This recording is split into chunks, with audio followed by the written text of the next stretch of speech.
नमस्ते, म दुर्गाले यहाँहरु समक्ष आज एउटा कोसेली लिएर आएको छु। जुन कोसेली छ माता तीर्थांशी। माता तीर्थांशी आमाको मुखबाट दिन यो हिन्दू धर्म अनि विशेष गरेर नेपालीहरु माझ एकदम महत्त्वपूर्ण छ। त्यही सिरोफेरोमा रहेर आज हजुरहरु समक्ष केही शब्दहरु पस्किने कोसिस गरिरहेको छु।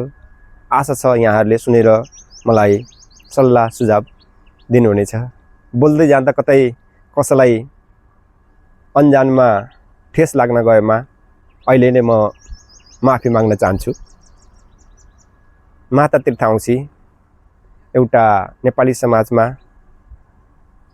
आमाहरुको लागि एउटा महान पर्व हो। आमा सृष्टिको सबभन्दा ठूलो महान व्यक्ति हुनुहुन्छ, जसले बच्चालाई जसले हामीलाई 9 महिनासम्म पेटमा राख्नुहुन्छ अनि त्यसपछि धेरै दुःख पीडा सहन हुँदै हामीलाई हुर्काउन हुन्छ। हुर्काउनलाई आमालाई कति गाह्रो हुन्छ भन्ने कुरा त्यो त जन्म दिने आमालाई हुर्काउने आमालाई मात्रै थाहा भएको कुरा हो। हामीले त केवल अनुभव मात्रै गर्न सक्छौं। एउटा अनुभव गर्नु र आफूले हुर्काउनुमा आफूले त्यो व्यथाहरु सहनुमा आकाश र पातालको फरक हुन्छ। अभिनय र वास्तविकतामा धेरै फरक हुन्छ। नेपाली समाजमा आमालाई अहिलेको परिस्थिति अनुसार छोराहरुले छोरीहरुले कति आमाहरुलाई व्यवस्था गरेको देखिन्छ। कोही उसको एउटा बाध्यता पनि हुन सक्छ, एउटा गरिबीको कारण पनि हुन सक्छ, कोही उसको अनेक थरीको कारण हुन्छ। जे भए पनि आमालाई आफूले जे खान्छ, आफूले जे लाउँछ, आफ्नो क्षमता अनुसार आमालाई हामीले हँसाउने कोसिस गर्नुपर्दछ। आमा नै हुन्छ, आमा भगवान हुन्। यदि तपाई हामीले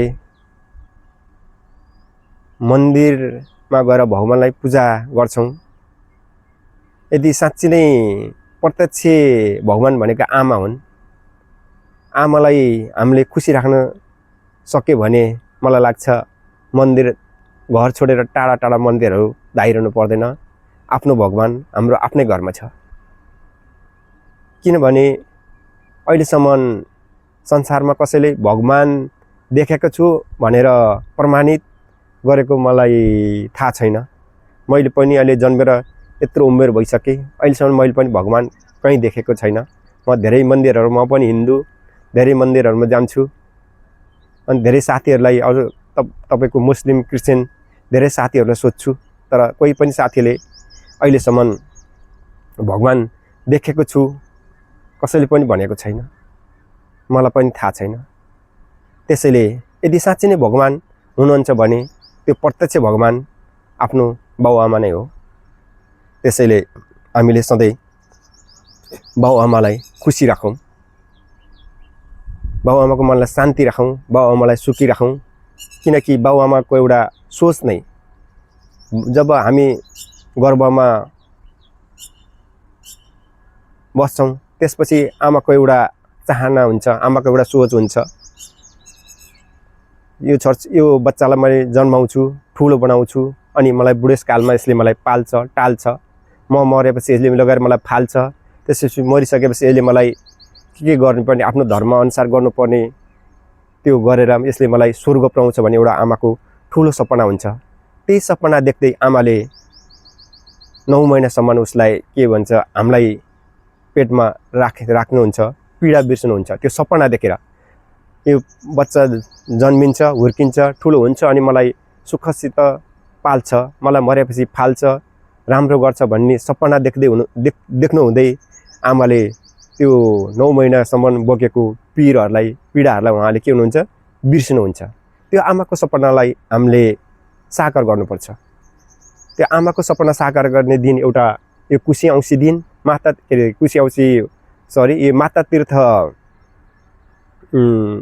औँसी मात्रै होइन होला। त्यसको लागि हामीले जसरी माता तीर्थ औँसीको दिन टाढा टाढाबाट छोरीहरू आएर टाढा टाढाबाट छोराहरूले जसरी आमाको सत्कार जसरी केक काटेर फेसबुकमा हालेर जसरी आमाको हामी एउटा सम्मान गर्छौँ, आमालाई एउटा मान्छौँ, आमालाई एउटा पूजा गर्छौँ, पूजनीय आमालाई, त्यस्तै हर दिन हामीले पूजा गर्न सक्यो भने, हर दिन हामीले आमालाई त्यसरी इज्जत गर्न सक्यो भने आमाले हामीलाई 9 महिनासम्म पेटमा राखेर बोक्नु भएको एउटा आमाले के हुन्छ, न्याय पाउँछ, आमाको एउटा सपना साकार हुन्छ। त्यसको लागि हामी सबैले आज कुशे औँसीको दिन मात्रै होइन, सधैँ आमालाई केक काटौँ, सधैँ त्यस्तै मिठा मिठा प्रकार बनाएर खाना दिउँ, सधैँ त्यस्तै मिठो बोली गरौँ, सधैँ त्यसरी नै आमाहरूलाई फेसबुकमा सजाउँ, फेसबुकको पानामा। यस्तै गर्न सके आमाहरू वृद्ध आश्रममा तडपी बाँच्नु पर्दैन, वृद्ध आश्रममा छोराछोरीलाई सम्झी बाँच्नु पर्दैन। आमाहरूको एउटा जो हामी 9 महिना काखमा बस्दा देखेको सपना साकार हुन्छ। आमाहरूले बुहारीबाट कुटिनु नपरोस्, छोराबाट घृणा हुनु नपरोस्, किनकि आमा नै हुनुहुन्छ। आमाको सधैँ हामीले सम्मान गर्नुपर्छ, आमालाई सधैँ हामीले न्याय दिनुपर्छ। बुढी नै हुन्छ, आमा नै हुनुहुन्छ। आमालाई आमाको ठाउँमा राख्नुपर्छ अनि बुढीलाई बुढीको ठाउँमा राख्नुपर्छ।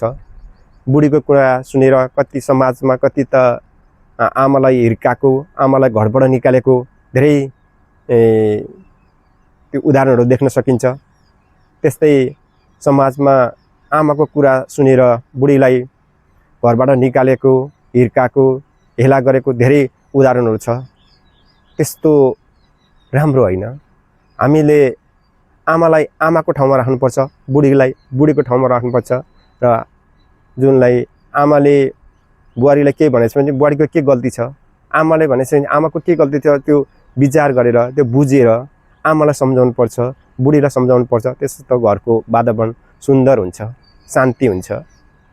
घरको वातावरण शान्ति सुख र सफल हुनको लागि हामीले सबै कुरामा मिलाउनु पर्छ। आमालाई आमाको ठाउँमा राख्नुपर्छ, बुढीलाई बुढीको ठाउँमा राख्नुपर्छ। हामी छोरा आफ्नो ठाउँमा बस्नुपर्छ। सबै आफ्नो ठाउँमा बसेर आफ्नो कर्तव्य पुरा गर्यो भने कहिले पनि घरमा झगडा हुँदैन। हामी आमाले बुहारीलाई छोरी सम्झिनु पर्छ, बुहारीले सासूलाई आमा सम्झिनु पर्छ। किनकि हाम्रो छोरी पनि त अरूको बुहारी भएको छ, हामी पनि कसैको आमा पनि त कसैको बुहारी थिए कुनै बेला, अहिले सासू हुनुहुन्छ।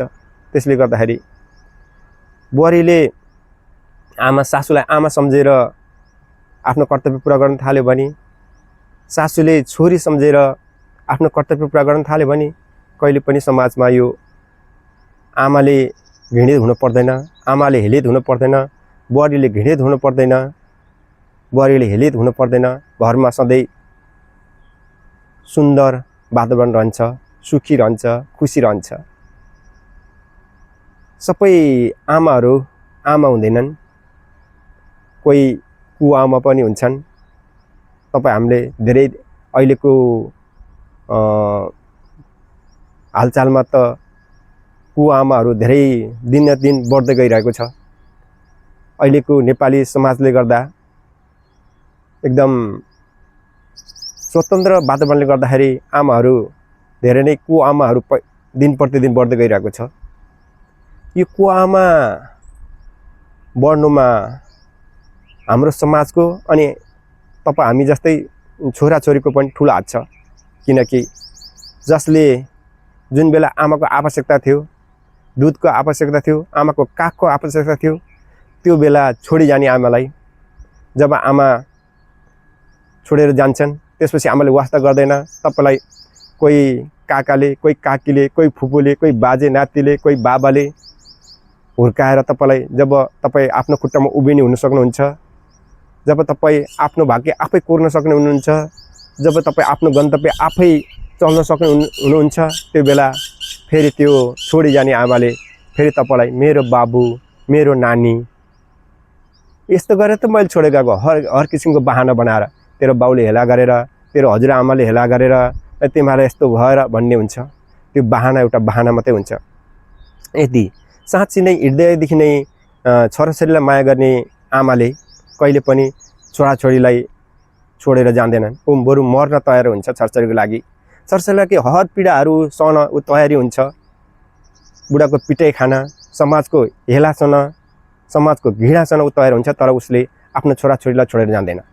त्यही छोडेर जाने छोराछोरीलाई तपाईँ हामी जस्तो दिमागमा गु भरेको, दिमागमा गोबर भरेको छोराछोरीले के गर्छ, त्यो बाउलाई, त्यो पालेको आमालाई हेला गरेर त्यो छोडी जाने आमालाई के गर्छ, मेरी आमा भन्छ।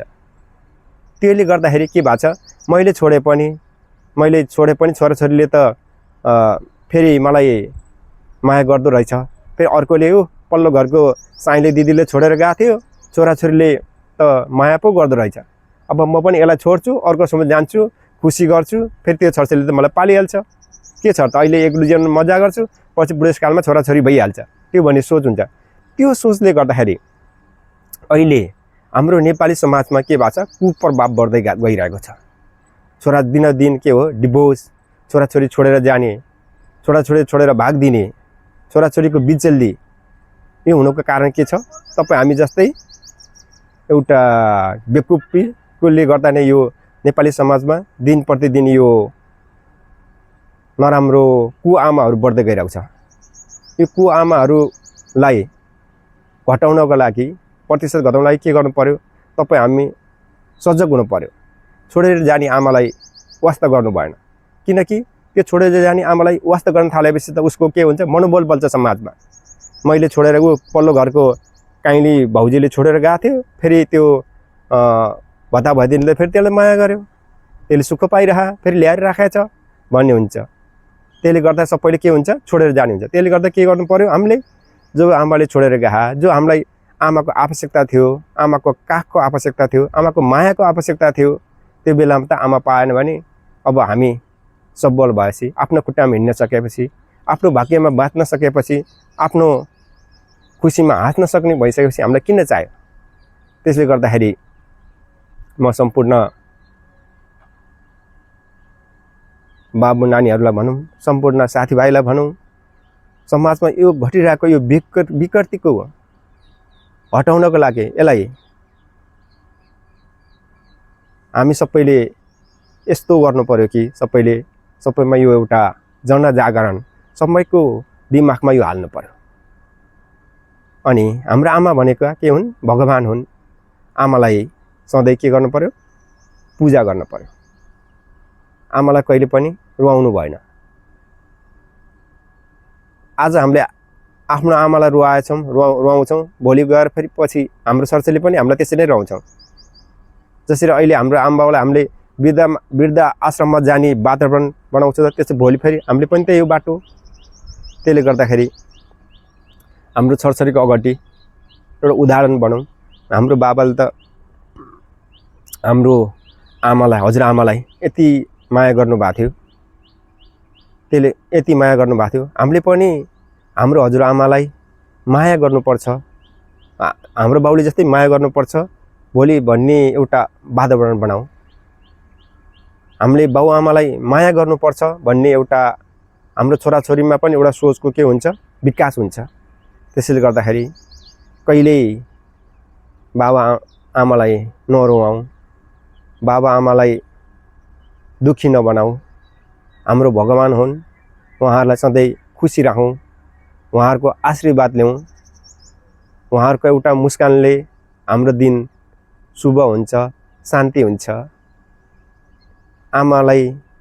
आमाहरू कहिले पनि वृद्ध आश्रम जान नपरोस्, कहिले पनि बुहारीबाट घृणित हुन नपरोस्, छोराबाट पीडित हुन नपरोस्, समाजबाट हेलित हुन नपरोस्। आमाहरू सधैँ खुसी रहन्, हाँसिरहन् भन्दै आजको यस कार्यक्रमबाट म बिदा लिन चाहन्छु। हस्त, नमस्ते, धन्यवाद।